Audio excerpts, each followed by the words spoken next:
पलामू जिले में आए दिन आपराधिक घटनाएं घटती रहती हैं, कई तरह के मामले सामने आते रहे हैं। इस बीच एक बड़ी खबर पलामू जिला मुख्यालय से आई है कि भाजपा के कद्दावर नेता विभाकर नारायण पांडे, जिन्हें सब चुन्नू पांडे के नाम से भी जानते हैं, उनके घर में 14 फरवरी की रात एक हादसा हुआ और जिसकी सूचना परिवार वालों को सुबह मिली, जब उनके किराएदारों ने उन्हें बताया।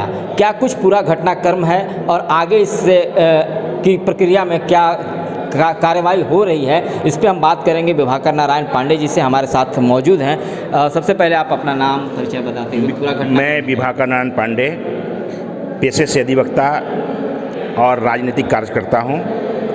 14 तारीख सुबह 3 बजे की घटना है, यानी 13 तारीख रात्रि 14 तारीख के सुबह कुछ लोग एक स्विफ्ट डिजायर गाड़ी से आते हैं, पत्थर मिल की ओर से वो गाड़ी आती है और चेयरमैन रोड से वो गाड़ी घूम जाती है और वो गाड़ी आकर हमारे घर के सामने मेन रोड पर गाड़ी खड़ी होती है। गाड़ी के ड्राइविंग सीट पर एक व्यक्ति बैठा रहता है। दो व्यक्ति पीछे के दरवाजे से निकलते हैं और धीरे धीरे मेरे घर के बगल वाले जो सड़क है उसमें प्रवेश करते हैं। एक मेरे घर का मुख्य द्वार जो है वो गली में है, पीछे जो 12 फीट का रोड है उसमें प्रवेश करते हैं, ताला तोड़ते हैं और उन लोग प्रवेश कर जाते हैं। ये जानकारी मुझे रात में नहीं हो पाई। जो ऊपर चढ़ कर के कॉरिडोर में जब पहुंचते हैं तो हमारे किरदार के 2 बच्चे जो IITian हैं वो पढ़ रहे थे। उन लोग पर जब नज़र पड़ती है तो उन लोग अपने आप को पीछे कर लेते हैं। बाद में वो बच्चे फिर शीशे से जब देखते हैं तो वो लोग जो है तेज़ी से जिस दरवाजे से आए थे उसी दरवाजे से, गेट से वो लोग बाहर आते हैं। सुबह में हमारे टेनेंट 8:30 बजे हमें सूचना देते हैं कि अंकल इस तरह की कुछ बात हो गई है, तो थोड़ा सा आया जाए ना देखा जाए। रात में कोई व्यक्ति ऊपर 3 बजे आया था और दरवाज़ा तोड़ करके आया था। तो मैं बताया कि भाई रात में हमें सूचना क्यों नहीं दी है, तो उन लोगों बोला कि बच्चे मेरे समझ नहीं पाए, जिस कारण से हम सूचना नहीं दे पाए। जब हम अवलोकन किए तो ताला गायब था, ताला टूटा हुआ था। तो मेरे घर में CCTV कैमरे लगे हुए हैं, तो मैं एक्सपर्ट को बुलाया और CCTV कैमरे का जब अवलोकन किया तो सारी बातें स्पष्ट हुई कि वो व्यक्ति कार से आया था। आज तक के इतिहास में एक पहली घटना है कि कोई चोरी के उद्देश्य से कोई व्यक्ति स्विफ्ट डिजायर गाड़ी से आवे। मुझे इस घटना के पीछे कुछ लंबी साजिश नज़र आती है।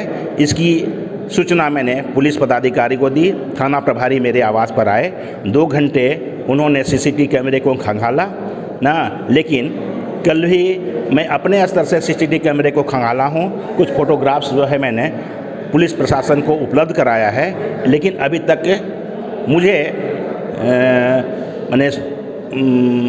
कुछ ठोस जो है निर्णय या कार्रवाई की जानकारी नहीं हो पा रही है। हम पूरे परिवार के लोग जो है इस घटना से काफ़ी दुखी हैं और आप सबों के माध्यम से मैं ये निवेदन करना चाहूँगा कि इस घटना की जो है जानकारी जो है पुलिस प्रशासन के माध्यम से हमें प्राप्त हो।